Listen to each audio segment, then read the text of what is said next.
Missed you, map magicians? Welcome to this 14th tutorial. Today we are drawing arrows. Let's get into it. As you might notice, Geolayers3 has a built-in arrow function. It is very cool as it is simple and easy, with tons of parameters to make an awesome arrow animation. This button is what I am talking about. It says Draw Arrow. Let's say we want to draw an arrow from Spain to Russia. Before clicking on this arrow, you might consider selecting a color, or we can always change it later. Let's click on this arrow. GeoLayers will create an arrowhead in the center of our composition. This is where the arrow will start from. To change this starting point, you just need to grab this point and position it where you want your animation to start from. Let me center it in Spain, like this. Now we need to select the finishing point of our arrow, so we'll click somewhere in Russia. If you click, you will have a straight arrow, like this one. If you want a curved arrow, you need to click and hold to get this bezier that will allow you to curve the arrow to the form you like. You can still change the finishing point by click on the arrowhead and drag it to the new position. The arrow comes animated, as you can see. If we bring the time indicator to the beginning and click spacebar to preview, the arrow is already animated. If you want to change the animation, you just need to select the arrow and click letter U in your keyboard to bring up the keyframes. Then add or shorten the duration by click and drag the keyframes. The arrow is automatically anchored to the map. If we change the pitch and the bearing, the arrow will follow.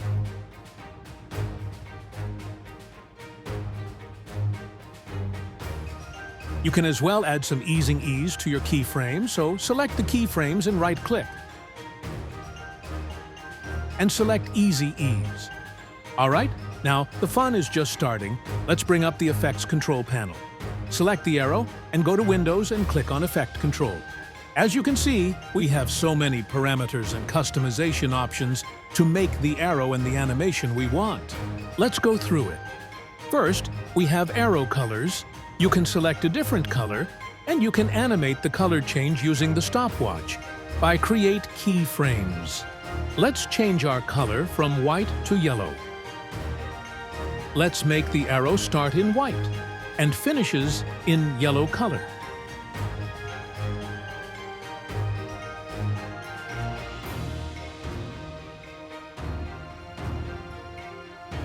Let's preview it now. Looks great! Map White 2 is related to Dash's color. We'll see it later in this tutorial. Amount to tint. This allows to control the tint of the arrow. You can make it lighter or darker, and you can keyframe it as well. Trim Start. Control the starting point. You can animate it to follow the arrow. You can create keyframe and play with it to get the animation you want. Start with keyframe. Have it 0 at the beginning of the animation and 100 at the end. Now just move the keyframes in the timeline to finish your animation. Something like this. Looks awesome! Trim End is what comes animated automatically. You can adjust it from here. Trim Offset. We use it to create a loop, so the arrow will be generated again from the starting point. The width control of the arrow. Head size. You can increase and decrease the head size. Taper is the tail of the arrow. You can increase or decrease it from here.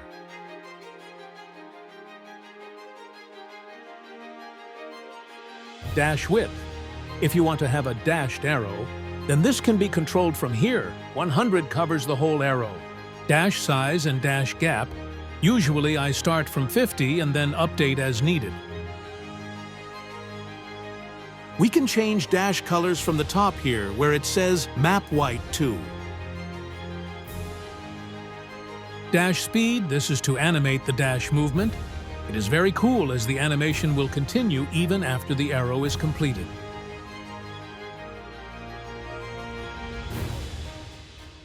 That's what I mean. It is very nice. Only dash. If checked, the animation will include only dashes. The best part of this is all the parameters can be keyframed, so there is no limit to what you can create. To make our arrow even better, we can add drop shadow. Look up drop shadow and drag it to the arrow layer. Make the distance 10 and softness to 15.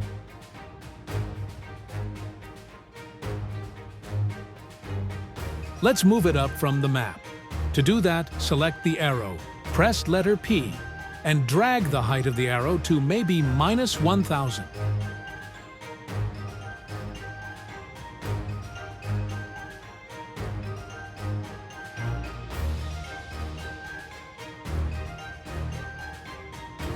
Looks great! If you want, you can add glow effects as well.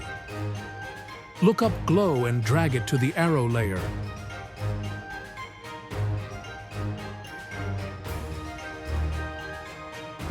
Add vignette and some animation to the map.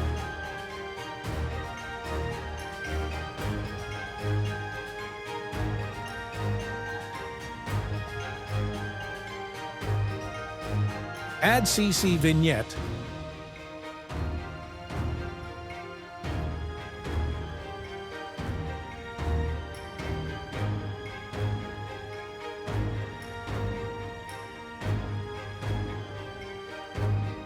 Now let's create some keyframes to animate the map, changing zoom, the pitch, and the bearing.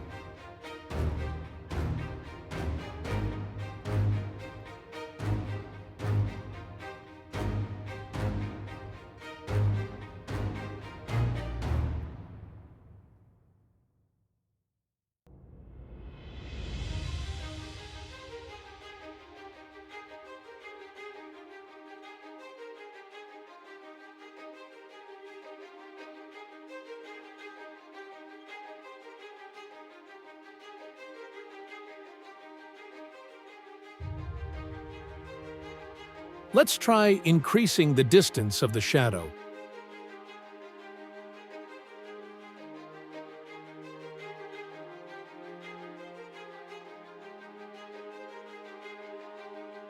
You can keep it like this if it works for you. Now let's preview our arrow. Hope this helps, and we are done with today's tutorial.